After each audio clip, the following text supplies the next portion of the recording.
Irisa Singh Ahan Makta government job explainer na taram okseri ngasi su Mayam gitam ke yamna kanarbar government job ki information update ama pudon laksari ngasi ena project leba update sidi Mayam Indian Navy gi SSR 2024 gi recruitment gi matang dani ko haiba job vacancy ase both male and female animak apply to ba yagani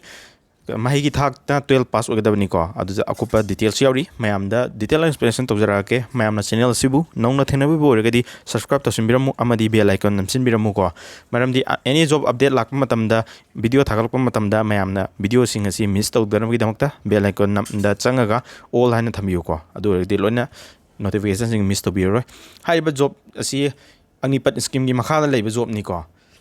exam conducting body isi Ministry of Department of Military Affairs ki makada angnivil scheme ki makada tawbani ko angnivil haiba thabak asi 4 years ki service odini ko adubu 25% amadi lokalaga permanent tahangani hansu yauri ko ado hariba notification asi May gi date ahum dagi thokre ko Indian Navy gi makada leiduni salary si first year da per month da 30000 fangani second year da 33000 per month fangni ahum sub year da na 36500 per month fangani ko fourth year da na 40,000 per month fangani aduga 4 years lawyer matungda seva notification na 11 lakhs muki changi package pirakani adugi ju matakta adi agnibir certificate chu pirakani ko official website chi https://zoneindiannavy.nic.in dagi apply togadabani ko to magi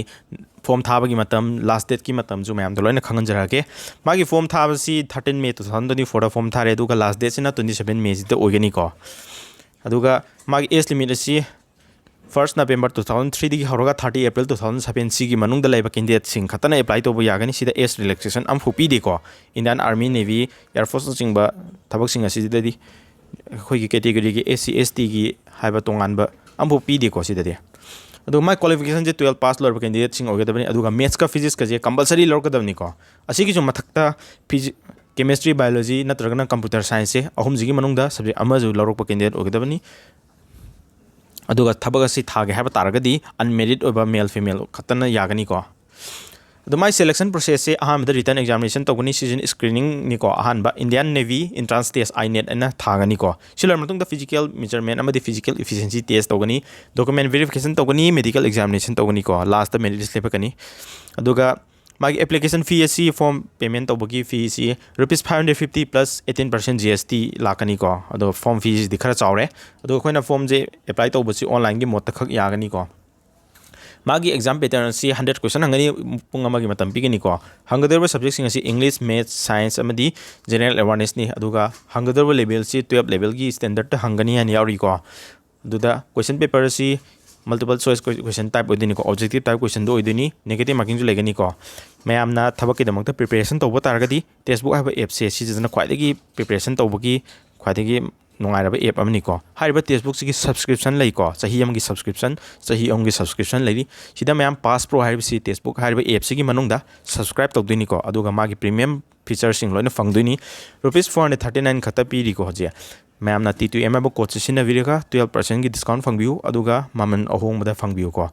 aduga textbook yearly pass pro live ki link so description da hapsaram ge comment da pin da jaram ge textbook hariba app sina kana dusi ma any government job ki previous question sing download to ya gani previous question sing je exam na thaba yani koina exam hall da chang matam da exam ki field do hoi isa je preparation tong matam da isa je kyam hairege aduga isa je exam je tharo matam da ma kyam phangba ngamagani habagi test to sida tawbu yadoini ko mock test oina chapter wise oina subject wise oina section wise oina apama mong da test thabani thaba khudimak loni yani ko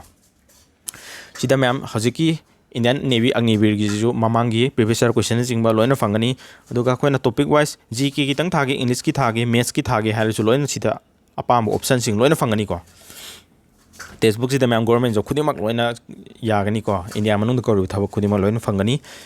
aduga ma'am mock test kai ka thabasi sida koin analysis tawbagi makha da yawbani ko aduga answer sing asi ju ma'am phatna detail explanation tawbani aduni yam kana bani preparation tawbuje sida hadi atopa coaching kai ka yaw ngam drga ju textbook ji tangdagi isagi leirik leidrga su loina sidagi notes na jingba loina phangmani ko adum test tharaga loina khangba yagani ko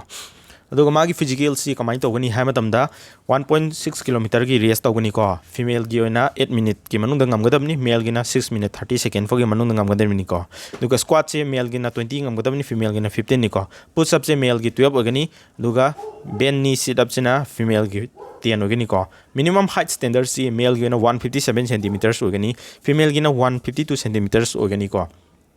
ꯀ꯭ꯋꯥꯂꯤꯐꯤꯀꯦꯁꯟꯁꯦ ꯑꯩ ꯃꯃꯥꯡꯗꯁꯨ ꯍꯥꯏꯖꯈ꯭ꯔꯦ 12 पास होगदबनी 12 पास सिदा maths अमदी physics से compulsory लरक होगदबनी अदुगा